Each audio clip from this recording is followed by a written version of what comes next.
Hello दोस्तों। अगले video में आपको इंट्राडे सेटअप के बारे में बहुत से सारे आइडिया मिले होंगे। कृपा करता हूँ कि आपको मेरा ये वीडियो पसंद आया होगा और आगे भी ऐसे वीडियो आपको बार बार देखने को मिलेगा। तो उसके लिए आपको मेरी चैनल सब्सक्राइब करनी है। Please subscribe the channel. आज हम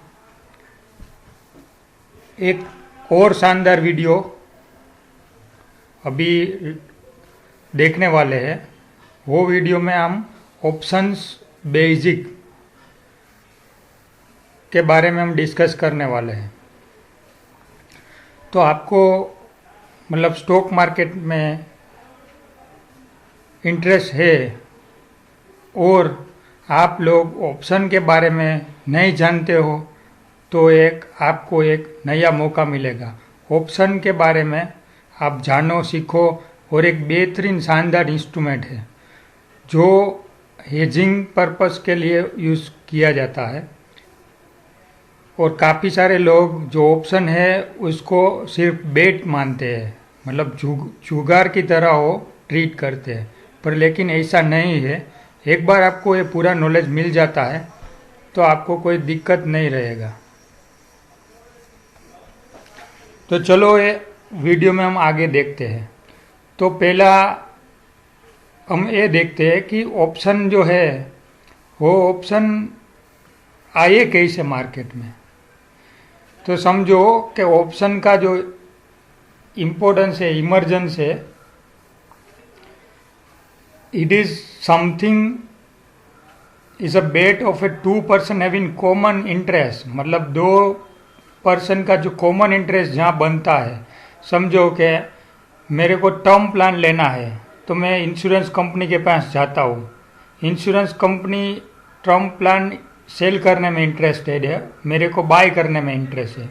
दोनों का इंटरेस्ट सेम है इंश्योरेंस में, बराबर। एक कंपनी को सेल करना है, एक को बाय करना है, तो हमारे बीच एक कॉन्ट्रैक्ट होता है। समझो टर्म इंश्योरेंस मैंने लिया, 10,000 का प्रीमियम पे किया और नेक्स्ट समझो 10 साल, 20 साल, 30 साल के लिए इफ माई डेट अकर्स, मैं मर जाता हूँ तो मेरे जो फैमिली मेम्बर्स है उसको 10 लाख मिलेगा। ऐसा एक कमिटमेंट इंश्योरेंस कंपनी करती है। तो it's an one kind of an contract. तो ऑप्शन में भी ऐसा कॉन्ट्रैक्ट होता है। जब भी दो पार्टी का कॉमन इंटरेस्ट रहता है, एक बायर रहता है, एक सेलर बनता है। ऐसे ही हम एक और एग्जांपल चेक करते हैं कि समझो मिस्टर ए है, वो व्हीट की अभी फार्मिंग कर रहा है। उसके पास 3 एकड़ जमीन है और पूरा का पूरा उसने व्हीट लगा दिया है। तो अभी अगले 3 महीने के बाद उसका क्रॉप रेडी होने वाला है। बट उसको एक प्रॉब्लम है कि उसको प्राइस के बारे में पता नहीं है। तो समझो आज जो है व्हीट का प्राइस 500 चल रहा है और मिस्टर ए बोल रहा है कि मेरे को अभी 400 पर केजी में भी किसी को लेना है तो मैं अभी भी रेडी हूँ। आज मैं 3 महीने का कॉन्ट्रैक्ट आज मैं साइन करके दे दूँगा। तो उसी के समय समझो कोई एक मॉल का है ओनर, उसको ये बात पता चलती है और वो आता है। वो बोलता है कि कोई दिक्कत नहीं, तुम्हारा जो भी क्रॉप होगा वो मैं 400 की प्राइस पे ले लूँगा। अभी करंट मार्केट रेट 500 चल रहा है और वो 400 की प्राइस पे वो ले रहा है। तो फार्मर ने बोला कोई दिक्कत नहीं, आप मेरे को थोड़ा एडवांस पेमेंट कर दो और 3 महीने के बाद जब भी मेरा जो गेहूं का पाक क्रॉप है वो रेडी हो जाता है तो मैं आपको इन्फॉर्म कर दूंगा। तो मतलब owner of the mall has paid 50 पर केजी के हिसाब से उन्होंने एक अमाउंट पे कर दी। तो आज समझो कि 3 महीने के बाद का कॉन्ट्रैक्ट है। All of sudden he got a news that government is going to import a huge stock of wheat. तो वो भी सोच में पड़ गया कि समझो मेरा क्या होगा। मैंने तो ये कॉन्ट्रैक्ट साइन कर लिया है और मेरे को 400 के प्राइस पे पर केजी आने वाला है और गवर्नमेंट इंपोर्ट कर रही है, तो उसका रेट समझो 300 भी हो जाता है और 250 भी हो सकता है। तो मेरे को लॉस का कोई अभी मैं मतलब प्रोबेबिलिटी नहीं काउंट कर सकता हूँ। तो he called upon farmer that he is decided to forgot the contract, मतलब he is going to cancel the contract. तो फार्मर मतलब खेडूत ने बोला कि चलो ठीक है, आप मेरे को इंसिस्ट कर रहे हो तो मैं अभी कॉन्ट्रैक्ट कैंसिल करने के लिए रेडी हूँ, पर आपको जो भी अमाउंट मतलब डाउन पेमेंट किया हुआ है वो आपको लेट गो कर देना है। तो 50 रुपये का जो प्रीमियम था वो पूरा का पूरा चला गया। तो इस हिसाब से ऑप्शन का इमरजेंस हुआ, मतलब दो पार्टी है, दोनों के बीच कॉन्ट्रैक्ट होता है, एक पार्टी को एडवांस थोड़ा बहुत जो प्रीमियम के रूप में हम पेमेंट करते हैं और एक्सपायरी तक हम वेट करते हैं। तो इसी तरह ऑप्शन में भी ऐसा ही होता है। तो let's start the what is option and how it's works.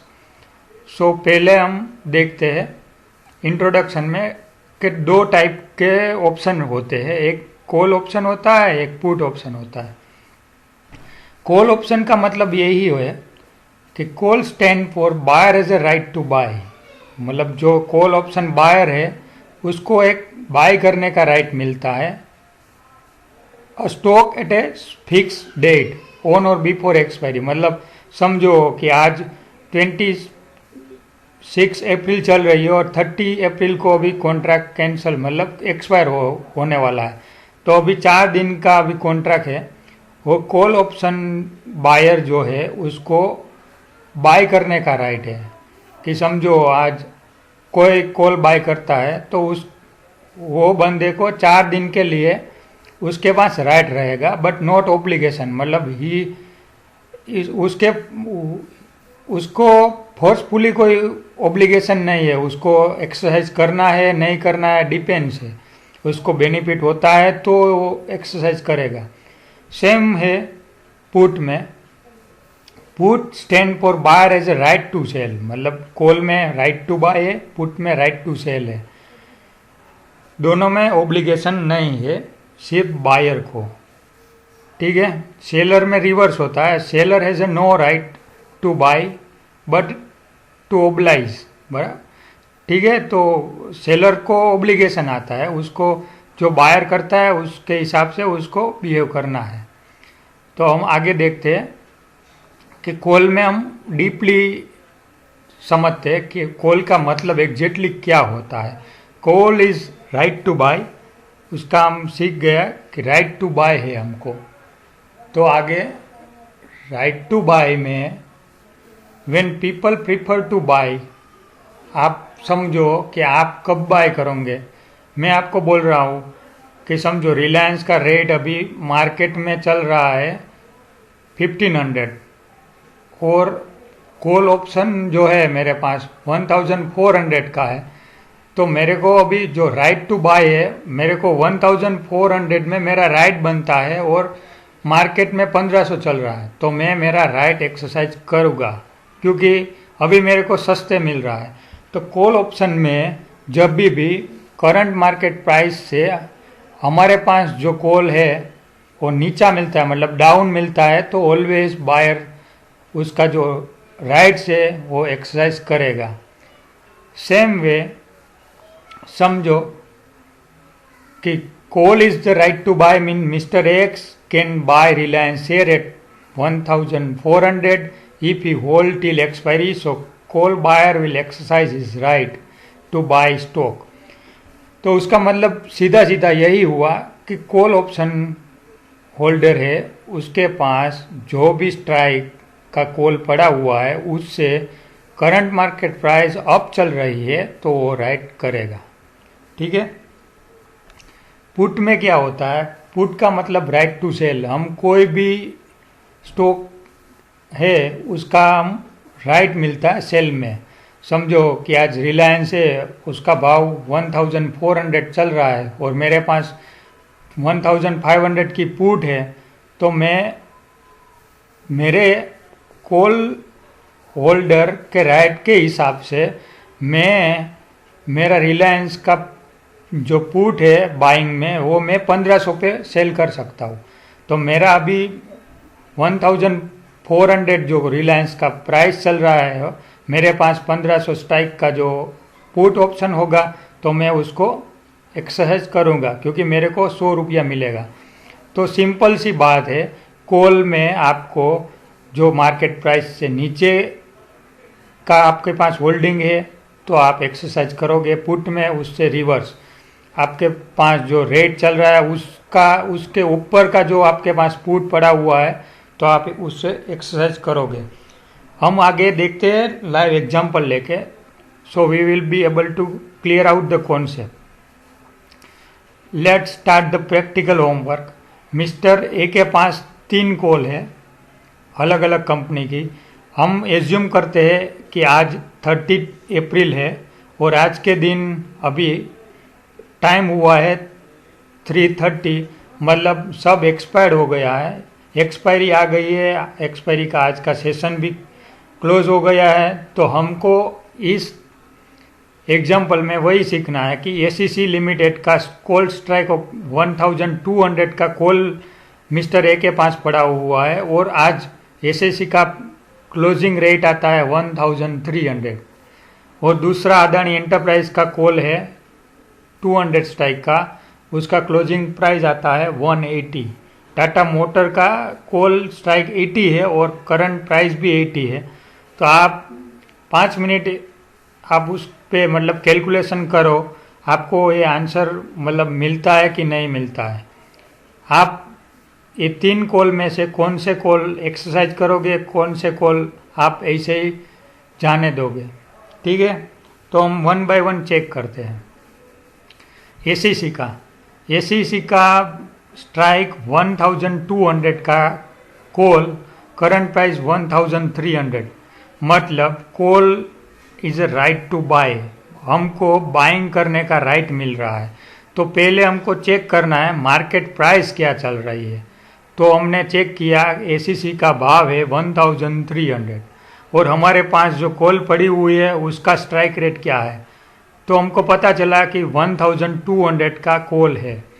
तो सीधी बात है कि राइट टू बाय मतलब मेरे को बाइंग सस्ती मिल रही है और वो स्टॉक में अभी 100 रुपी अप सेल कर सकता हूँ, तो definitely I will exercise my right.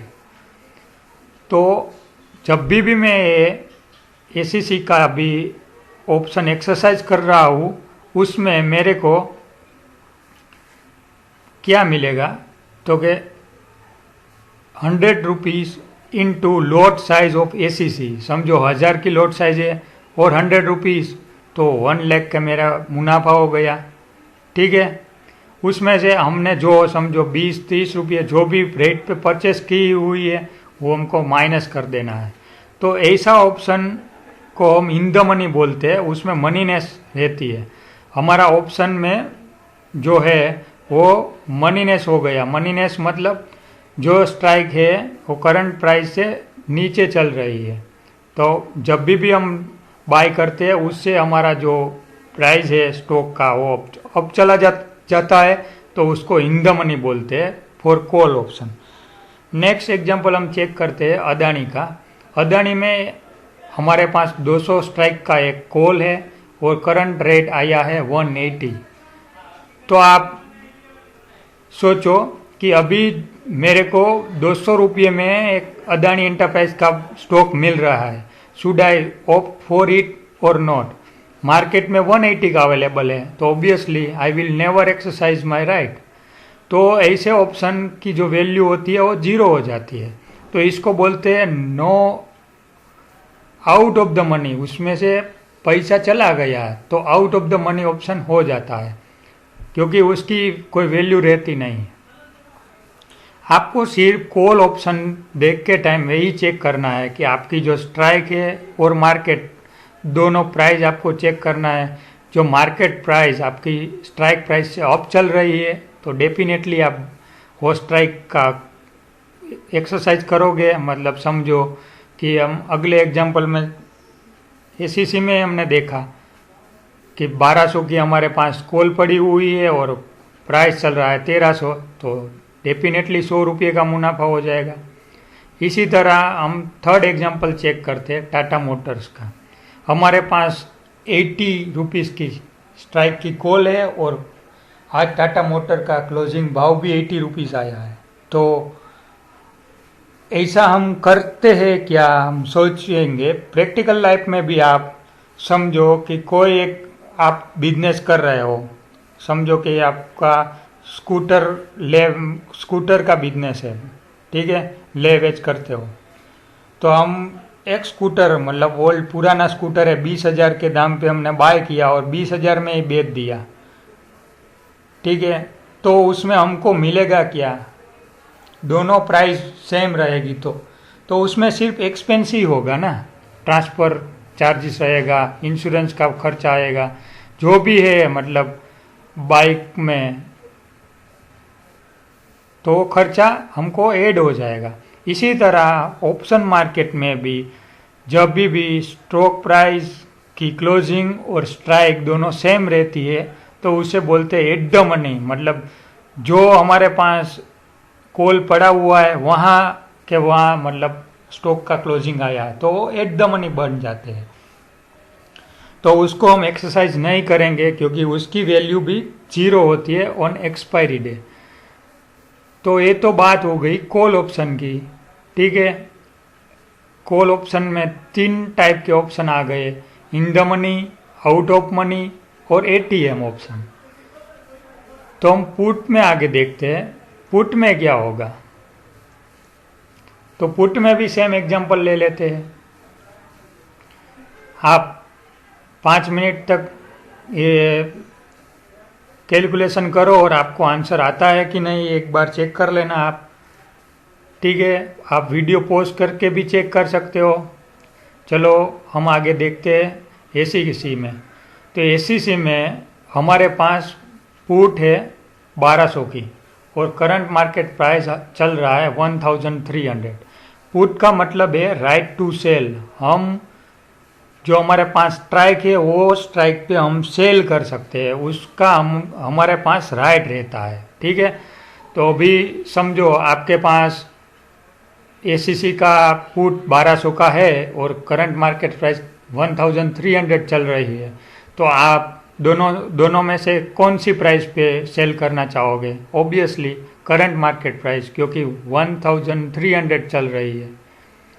तो इसी तरह पुट में जब भी स्ट्राइक प्राइस से करंट प्राइस अप रहती है तो वो ऑप्शन बन जाता है आउट ऑफ द मनी, तो उसकी वैल्यू 0 हो जाती है। इसी तरह अदानी एंटरप्राइज में हम देखते हैं हमारे पास 200 की पुट है और करंट प्राइस चल रही है 180, तो हम 200 में बेचेंगे या 180 में बेचेंगे? तो obviously always we will sell at 200। So हमारा ऑप्शन है वो राइट एक्सरसाइज करने के लिए है, तो हम उसमें राइट एक्सरसाइज करेंगे क्योंकि हमारे पास 200 का राइट है सेल करने का और मार्केट में प्राइस चल रही है 180, तो हमको सीधा सीधा 20 रुपये का मुनाफा मिल रहा है, तो वाई नॉट टू सेल। तो इसलिए हम जब भी ऐसा ऑप्शन सेल करते हैं तो इसको इन द मनी ऑप्शन बोलते हैं, क्योंकि value of option is 20 rupees, 200 minus 180, ठीक है।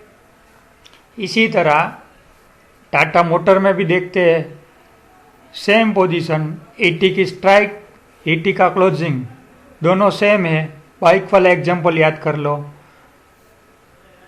कुछ नहीं करना है, सिर्फ एक्सपायर कर देना है 0 पे, क्योंकि उसमें एक्सपेंस लगेगा। Better not to exercise anything. तो अभी हमने कॉल और पुट दोनों में 3 एग्जांपल देखे, बराबर है। तो हम अभी एनालिसिस करते हैं कि ये जो भी हमने सिनेरियो देखे उसमें हमने सीखने को क्या मिला है। तो option can be 3 type, in the money option, out of money option and at the money option for call and put दोनों के लिए, ठीक है। इन द मनी ऑप्शन की वैल्यू पॉजिटिव रहती है, आउट ऑफ मनी की वैल्यू 0 रहती है और एट द मनी की वैल्यू भी नियर टू जीरो रहती है ऑन एक्सपायरी डे। तो हम अभी पहला हमारा काम है, जब भी हमारे पास कोई भी ऑप्शन पड़ा हुआ है उसको पहले आइडेंटिफाई करना है कि ऑप्शन आईटीएम है, ओटीएम है और एटीएम है। एक बार ये डिसाइड हो जाता है फिर हम आगे एनालिसिस कर सकते हैं।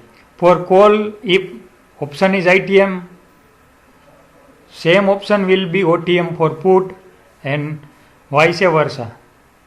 ठीक है, जो ऑप्शन पुट में है इन द मनी वो कॉल में ओटीएम होगा, क्योंकि वो इन्वर्सली रिलेटेड है, दोनों अपोजिट साइड पे चलते हैं। ठीक है, ITM option has a value, so both call and put holder always exercise it, क्योंकि कॉल का जो है राइट टू बाय है, पुट का राइट टू सेल है, तो दोनों आईटीएम ऑप्शन हो जाता है, तो always buyer always exercise his और हर राइट। ठीक है, OTM option always expire at zero while ATM option also worthless, but such option not seen on expiry date, hardly such scenario happens। क्योंकि दोनों मतलब कोई भी एग्जांपल ले लो, 80 Tata motor का पुट है और कॉल है और 80 एग्जैक्टली स्टॉक क्लोजिंग देना, वो एक मतलब वेरी हार्ड टू से है, ऐसा हर बार होता नहीं है। ठीक है, this days all option are physically settled, मतलब आपके पास एक्सपायरी के दिन इन द मनी ऑप्शन है तो आपको वो स्टॉक की डिलीवरी आपके अकाउंट में आ जाएंगी। पहले क्या हुआ करता था कि पहले all option was cash settled, तो जो आपका जो केस सेटल हो जाता है उसमें मतलब आपको शेयर्स नहीं मिलते हैं, जो गैप बनता है स्ट्राइक प्राइस और करंट मार्केट प्राइस के बीच में, उसका आपको सीधे सीधा कैश में कन्वर्ट लॉट साइज के हिसाब से मिल जाता है। हम एक एग्जांपल देखते हैं आज के तारीख में क्या हो सकता है। If you are holding a Reliance option call strike 1300, ठीक है, और उसका अभी करंट प्राइस है 1400, तो on expiry day if you do not exercise और do not sell your call option, exchange will give you a delivery of 500 shares at the rate 1300। मतलब 500 का लोट है रिलायंस का, तो आपको एक्सपायरी दिन 1300 के प्राइस से आपको एक वो मतलब आपके डीमेट में एक डिलीवरी हो जाएगी। While market price is running 1400, मतलब 1400 की मार्केट प्राइस चल रही है, आपको due to holding of a call strike 1300 you will get entire 500 shares at 1300। So broker आजकल क्या करते हैं, 3-4 दिन के पहले आपका जो मनी एटीएम मतलब आपका इन द मनी होने को आ जाता है, तो मार्जिन के लिए बोलता है कि आप पहले दिन 20-30% पे करो, बाद में 50, 60, 70, और ऑन एक्सपायरी डे आपको आपके अकाउंट में 6.5 लाख अमाउंट क्रेडिट होनी चाहिए, क्योंकि आपको 1300 के रेट पे 500 शेयर्स की डिलीवरी आपके अकाउंट में आ जाएगी if you are not going to cut your position on expiry. ठीक है, तो आज हमने समझ लिया कि आजकल जो भी फ्यूचर ऑप्शन में जो भी स्टॉक है वो फिजिकली सेटल्ड हो गए हैं। फिजिकली सेटल्ड मतलब आपको शेयर की पूरी डिलीवरी आ जाएगी। ठीक है, इफ द स्ट्राइक और call strike is in the money, मतलब उसकी कुछ वैल्यू रहती है तभी, बाकी जो ओटीएम ऑप्शंस है तो कोई दिक्कत वाली बात नहीं है, वो जीरो पे काउंट हो जाएगी। आजकल ऑप्शन बायर को एक राइट दिया गया है सेबी की तरफ से कि आपके पास समझो 6.5 लाख मेरे पास अभी नहीं है, और मैं अभी 4 बजे अभी एक्सपायरी के दिन में 4 बजे मेरे ब्रोकर को इंटीमेट कर रहा हूँ कि मेरे पास अभी समझो कि 1300 का कॉल पड़ा हुआ है, उसकी वैल्यू 100 है, मेरे को ये 50,000 अभी मिल रहा है मार्केट के हिसाब से, क्योंकि अभी रिलायंस का क्लोजिंग 1400 है और 100 रुपये का जो गैप बनता है 500 शेयर है, तो 50,000 रुपया अभी मेरे को मिल रहा है। मेरे को 50,000 नहीं चाहिए, क्योंकि मेरे पास 6.5 लाख रुपये नहीं है। तो मैं क्या करूँगा कि मेरा जो भी इन द मनी ऑप्शन है वो मैं OTM कंसीडर करके मैं ब्रोकर को इंटीमेट कर दूंगा। तो ब्रोकर वो एक्सचेंज को बोल देंगे कि 100 एंड 100 अकाउंट में ये कर देना है, मतलब ये ऑप्शन OTM कंसीडर करना है।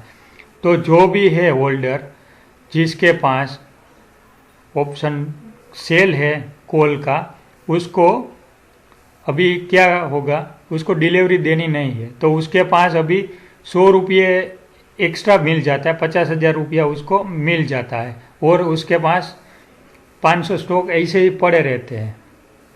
ठीक है, तो बायर को एक राइट मिलता है सेबी की तरफ से। आपका जो option in the money expire होता है तो आपके लिए सर्टेन चार्जेस भी है, वो हम पिछले वीडियो में देखेंगे जब हम आगे का ऑप्शन में डीपली एनालिसिस करेंगे तभी। अभी तो एक थोड़ा बहुत याद आया तो मैंने शेयर कर दिया। ठीक है, अभी आगे देखते हैं कि ऑप्शन का प्रीमियम है वो कैसे कैलकुलेट होता है। तो ऑप्शन का प्रीमियम है उसमें 2 पार्ट आता है, मतलब उसका 2 कंपोनेंट है, एक तो इंट्रिंसिक वैल्यू है और दूसरा है टाइम वैल्यू। ठीक है, इधर रहा intrinsic value plus time value, दोनों मिला के ऑप्शन का प्रीमियम बनता है। ठीक है, तो आगे हम देखते हैं कि इंट्रिंसिक वैल्यू क्या होती है। तो intrinsic value is the value of moneyness of the option. Moneyness of the option मतलब in the money of the option. आपने ACC के कॉल के एग्जांपल में देखा है कि 1200 की कॉल है और अभी रेट चल रहा है 1300, तो मैं 1200 पे बाय करके 1300 में बेच सकता हूँ। मेरे को कॉल में बाइंग का राइट है, पुट में सेलिंग का राइट है। तो हम क्या करेंगे, जो 100 रुपीज़ का मुनाफा मिलता है उसको इंट्रिंसिक वैल्यू बोलते हैं, प्लस एक टाइम वैल्यू रहती है। अदानी के ऑप्शन में पुट में 20 रुपये का जो गैप है 200 माइनस 180, तो 20 इन द मनी है, उसको इंट्रिंसिक वैल्यू हम बोलते हैं। Time value is the depreciation about to happen till expiry. मतलब समझो कि टाइम वैल्यू जो भी है वो एक्सपायरी तक वो 0 हो जाएगी, डे बाय डे उसका डेप्रिसिएशन लगेगा। उसको हम ग्रीक में थीटा बोलते हैं, थीटा वैल्यू। जब भी मतलब ऑप्शन सेलर है वो मतलब टाइम वैल्यू ईटिंग करने के लिए ही ऑप्शन बेचता है, क्योंकि उसको टाइम डीके का बहुत बड़ा बेनिफिट मिलता है। उसका हम क्लासिक एक एग्जांपल देखते हैं कि एनी पॉलिसी ऑफ कार। समझो हमारे पास 10 लाख की कार है, उसकी हमने पॉलिसी ली है, उसका प्रीमियम समझो 35,000 है। ठीक है, तो हम 1 साल में कुछ भी नहीं करते, हमारी कार एकदम सेफ रहती है, तो पूरा का पूरा प्रीमियम चला जाएगा, क्योंकि एक्सपायरी तक हमने कुछ किया नहीं। वैसे हेल्थ इंश्योरेंस में भी वही है। तो टाइम वैल्यू एक्सपायरी तक धीमे धीमे करके 0 हो जाती है। हम एक एग्जांपल के साथ समझते हैं कि समझो रिलायंस की प्राइस अभी 1400 चल रही है, उसका जो कॉल ऑप्शन है 1350 का, वो अभी 76 रुपीज़ पे ट्रेड कर रहा है। तो हम इस केस में मेरे को अभी दोनों हमारा जो कंपोनेंट है प्रीमियम का, दोनों का मेरे को एक एनालिसिस करना है। तो here the moneyness of the option for call का पे ऑफ क्या होगा, current price minus strike price. तो करंट प्राइस है 1400 माइनस 1350, इसका मतलब 50 rupees is the intrinsic value. ठीक है, बट 50 रुपया से ज़्यादा चल रही है रिलायंस की 1350 की कॉल ऑप्शन, क्योंकि उसमें 26 रुपीज़ जो है एक्स्ट्रा वो टाइम वैल्यू है। अब समझो कि आज 27 अप्रैल है, 1350 की पुट अभी 76 रुपये में चल रही है और रिलायंस का आज का क्लोजिंग है 1400, ठीक है। और एक्सपायरी आ गई 30 अप्रैल, वैसे के वैसे सब रहा, मतलब मेरे पास 1350 की कॉल है और रिलायंस आज 1400 पे क्लोजिंग हो गया, तो मेरे को आज एक्सपायरी के दिन उसकी वैल्यू क्या मिलेगी? 76 रुपीज़ में मैं बेच सकता हूँ? उसका आंसर है नो, क्योंकि अब जो 4 दिन चले गए 27, 28, 29, 30, तो 4 दिन में जो टाइम वैल्यू 26 रुपीज़ की थी वो अभी 0 हो गई है, ठीक है। तो अभी मेरा ऑप्शन की वैल्यू सिर्फ 50 रुपया ही रही है। तो time value is the component of option premium, but वो जैसे दिन पास हो जाते हैं उसके हिसाब से वो डेप्रीशिएट हो जाती है, इंट्रिंसिक वैल्यू डेप्रीशिएट नहीं होती है, ठीक है। तो हमको ये एग्जांपल याद रखना है कि टाइम वैल्यू जो भी है वो हमारे ऑप्शन का जो बाइंग हम करते हैं उसमें बहुत बड़ा इम्पोर्टेंस रहता है, क्योंकि ऑप्शन कॉस्टली है या चीपर है वो depends on the time value what we are going to pay right now. तो इसके हिसाब से हमको टाइम वैल्यू का बहुत बड़ा एक इम्पोर्टेंस है ऑप्शन मार्केट में, वो हम आने वाले वीडियो में ज़रूर से डीपली डिस्कस करेंगे। और हम आगे डेल्टा, वेगा, थीटा, गामा, बाद में हम स्ट्रेटजी भी यूज़ करेंगे, बाद में कौन सी स्ट्रेटजी कौन से मतलब ऑप्शन प्लेयर के लिए सही है, ऑप्शन बाय कब करना है, ऑप्शन सेल कब करना है, हम सारे जो भी है इम्पोर्टेंट कौन से वो आने वाले दिन में डिस्कस करेंगे। आपको ऑप्शन, फ्यूचर या डिलीवरी इक्विटी में कोई भी डाउट है, क्वेश्चन है, आप मेरे को कमेंट करके पूछ सकते हो। और आपको मेरा ये जो वीडियो है अच्छा लगा है तो आप मेरे चैनल सब्सक्राइब करें, आपके दोस्तों के साथ भी शेयर करते रहे। और आप जो बड़े अच्छे कॉन्सेप्ट है जो हमको लेस इन्वेस्टमेंट में बड़ा मुनाफा दे सकता है, हम मतलब एक बड़ा कैपिटल लेके तो काम नहीं कर सकते, तो छोटा कैपिटल में हम बड़ा काम कैसे कर सकते हैं, सेफली कैसे रिटर्न जनरेट कर सकते हैं, वो सीखने की हम कोशिश करेंगे। मैं आपको एक एक्स्ट्रा ट्रेनिंग भी सिखाऊंगा, उसमें आप आराम से कौन से ऑप्शन में मूवमेंट आने वाली है वो ऑप्शन चेंज के एनालिसिस के थ्रू आप सीख जाओगे, वो मेरा एक वादा है आपको। तो आप मेरे साथ बने रहिए और कमेंट करिए, आपको कुछ डाउट है तो मेरे को बता देना, मैं आपको सोल्व कर दूंगा।